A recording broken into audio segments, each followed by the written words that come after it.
In this video, we'll explore how the features of the navigation pane can help you as you work in SAS Studio. When you open SAS Studio, you see a navigation pane on the left and a work area on the right. By default, all sections of the navigation pane are displayed when you open SAS Studio. The folder section shows you the files that SAS can access.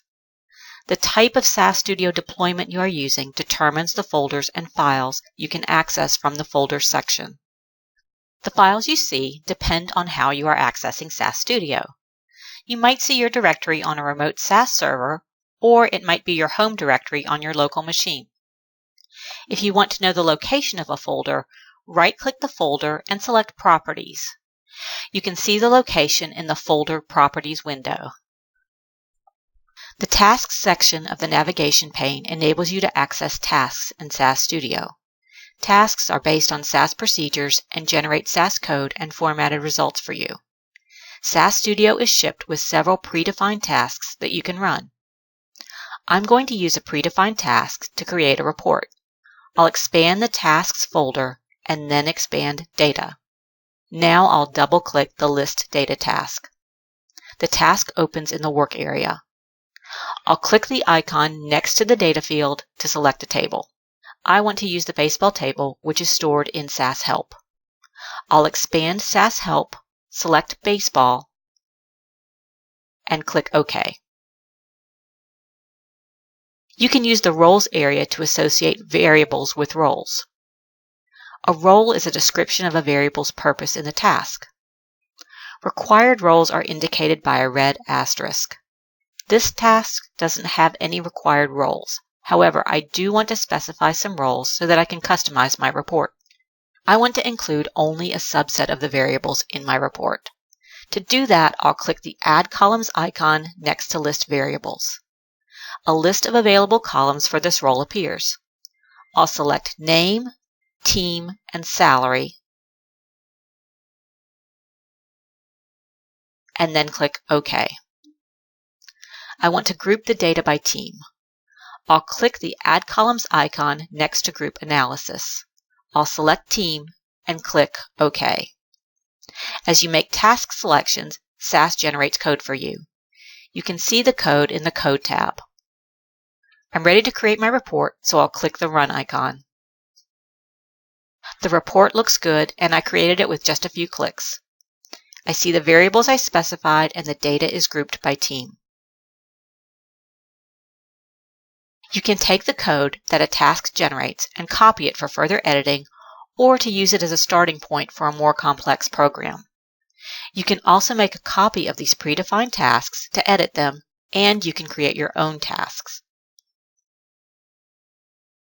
The Snippets section enables you to access code snippets. Code snippets are samples of commonly used SAS code that you can insert into your program. When you use a code snippet, you can quickly insert SAS code into your program and customize it to meet your needs. SAS Studio is shipped with several predefined code snippets that you can use. Let's use a snippet and the baseball table to create the horizontal bar chart. In the Work area, I'll click the Program 1 tab. In the navigation pane, I'll click the Snippets folder and then expand Graph. I'm going to use the H-bar plot snippet. I can double-click or drag and drop the snippet to insert it in the program.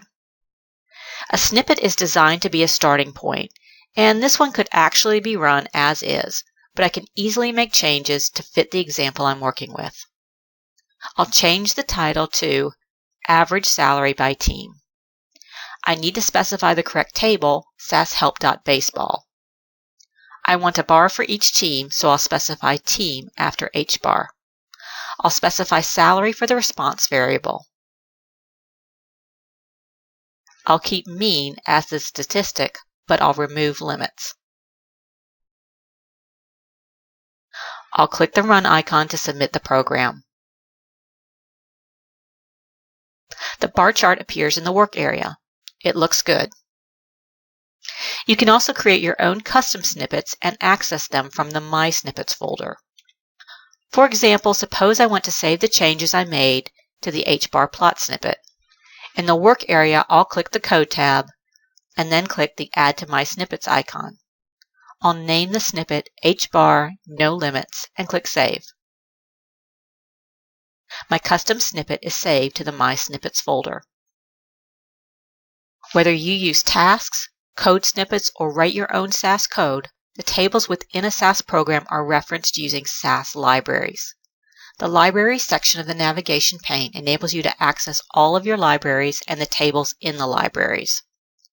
You can use the Libraries section to expand a table and view the columns in that table. In the code we've been working with, the baseball table is referenced with a two-level name, sashelp.baseball. The first part of the name refers to the SAS Help library, which is included with SAS software. In the Libraries section, I can expand SAS Help and then double-click or drag and drop the baseball table to view the data. To learn more about SAS libraries, see the video, Accessing Data in SAS Libraries. The File Shortcuts section enables you to create and manage file shortcuts. Depending on your SAS software, file shortcuts can enable you to quickly access files that you specify. You can also create a file shortcut to access data that's stored on a cloud-based file sharing system or service.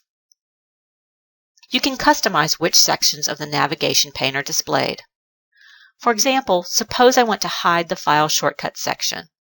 To do that, I'll click the More Application Options icon and then select View. From here, I can clear any sections that I want to remove or select any sections that I want to add. I'm going to clear File Shortcuts. Notice that the navigation pane is updated immediately. In this video, we've explored the navigation pane and you've seen some ways that SAS Studio can help you with programming tasks. Thanks for watching.